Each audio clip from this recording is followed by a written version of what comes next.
ನಮಸ್ಕಾರ. ಇವತ್ತು ನಾನು ಸಿಂಪಲ್ಲಾಗಿರುವ ಚಿಕನ್ ಪಲಾವ್ ಮಾಡ್ತಾಯಿದ್ದೀನಿ. ಮೊದಲು ನಾನು ಚಿಕನ್ಗೆ ಏಲಕ್ಕಿ, ಲವಂಗ, ಚಕ್ಕೆ, ಪುದೀನ, ಕೊತ್ತಂಬರಿ, ಧನಿಯಾ ಪುಡಿ, ಗರಂ ಮಸಾಲ, ಖಾರದ ಪುಡಿ, ಅರ್ಶಿನದ ಪುಡಿ, ಮೊಸರು ಹಾಕಿಬಿಟ್ಟು ಮ್ಯಾರಿನೇಟ್ ಮಾಡಿ ಎತ್ತಿಟ್ಕೊಂಡಿದ್ದೀನಿ. ಇಲ್ಲಿ ಸ್ವಲ್ಪ ಎಣ್ಣೆ ಮತ್ತು ತುಪ್ಪ ಬಿಸಿ ಮಾಡಿಕೊಂಡು ಇದಕ್ಕೂ ಸ್ವಲ್ಪ ಮಸಾಲೆ ಹಾಕಿಬಿಟ್ಟು ಮತ್ತು ಈರುಳ್ಳಿಯನ್ನು ಹಾಕಿಬಿಟ್ಟು ನಾನು ಫ್ರೈ ಮಾಡ್ಕೊತಾ ಇದ್ದೀನಿ. ಈರುಳ್ಳಿ ಹಾಕಿದ ನಂತರ ನಾನಿಲ್ಲಿ ಸ್ವಲ್ಪ ಶುಂಠಿ ಮತ್ತು ಬೆಳ್ಳುಳ್ಳಿನ ಪೇಸ್ಟ್ ಮಾಡಿಕೊಂಡು ಹಾಕ್ತಾಯಿದ್ದೀನಿ. ಸ್ವಲ್ಪನೇ ಸಿಂಪಲಾಗಿರುವಂಥ ಶುಂಠಿ ಬೆಳ್ಳುಳ್ಳಿ ಪೇಸ್ಟ್ ಹಾಕಿದ್ಮೇಲೆ ಮ್ಯಾರಿನೇಟ್ ಮಾಡಿರುವಂಥ ಚಿಕನನ್ನು ಹಾಕಿದ್ದೀನಿ. ಹಾಗೆ ಉಪ್ಪು ಹಾಕಿದ್ದೀನಿ ನಾನು. ಈಗ ನೋಡಿ, ಇನ್ನೊಂದು ಸ್ವಲ್ಪ ನಾನು ಕೊತ್ತಂಬರಿ ಹಾಗೆ ಪುದೀನ, ಹಸಿಮೆಣಸಿನ್ಕಾಯಿ ಪೇಸ್ಟ್ ಮಾಡ್ಕೊತಾ ಇದ್ದೀನಿ.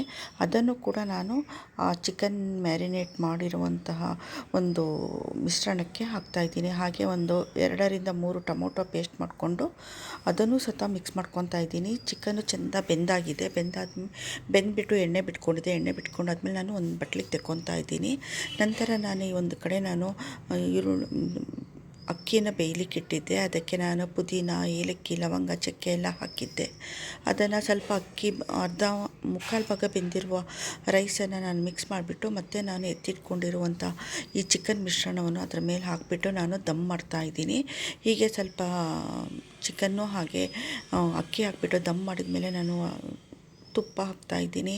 ಹಾಗೆ ಸ್ವಲ್ಪ ಚಿಕನ್ ಮಸಾಲ ಹಾಕ್ತಾಯಿದ್ದೀನಿ. ಹಾಕಿಬಿಟ್ಟು ನಾನು ಇಲ್ಲಿ ದಮ್ ಹಾಕಲಿಕ್ಕೆ ಬಿಡ್ತಾಯಿದ್ದೀನಿ. ದಮ್ ಆದ ನಂತರ ಇಷ್ಟು ರುಚಿಯಾಗಿರುವಂತಹ ಒಂದು ಚಿಕನ್ ಪಲಾವು ರೆಡಿಯಾಗಿದೆ. ನೀವೇ ನೋಡ್ತಾ ಇರಿ. ತುಂಬ ಟೇಸ್ಟಾಗಿರುತ್ತೆ, ಹಾಗೆ ಸಿಂಪಲ್ಲಾಗಿರುತ್ತೆ. ಇಷ್ಟ ಆದರೆ ಮನೆಯಲ್ಲಿ ಒಂದು ಸರ್ತಿ ಟ್ರೈ ಮಾಡಿ. ಹಾಗೆ ಲೈಕ್ ಮಾಡಿ, ಶೇರ್ ಮಾಡಿ, ಸಬ್ಸ್ಕ್ರೈಬ್ ಮಾಡೋದನ್ನು ಮರಿಬೇಡಿ. ನಮಸ್ಕಾರ. ಅದರ ಜೊತೆ ನಾನು ಹಾಗೆ ಕಬಾಬನ್ನು ಮಾಡ್ಕೊಂಡಿದ್ದೆ. ಕಬಾಬು ರೆಸಿಪಿನ ಇನ್ನೊಂದು ವಿಡಿಯೋದಲ್ಲಿ ನಾನು ಶೇರ್ ಮಾಡ್ತೀನಿ. ತುಂಬಾ ಕ್ರಿಸ್ಪಿ ಆಗಿ ಹಾಗೂ ತುಂಬಾ ಟೇಸ್ಟಿಯಾಗಿರುವಂತಹ ಬೆಳ್ಳುಳ್ಳಿ ಕಬಾಬ್ ಇದು. ಬೆಳ್ಳುಳ್ಳಿನ ಹಾಕಿಬಿಟ್ಟು ಮಾಡಿರುವಂಥ ಕಬಾಬು. ಈ ಒಂದು ಚಿಕನ್ ಪಲಾವ್ ಜೊತೆ ಕಬಾಬ್ ಕಾಂಬಿನೇಷನ್ ತುಂಬಾ ರುಚಿಯಾಗಿರುತ್ತೆ. ಹಾಗೆ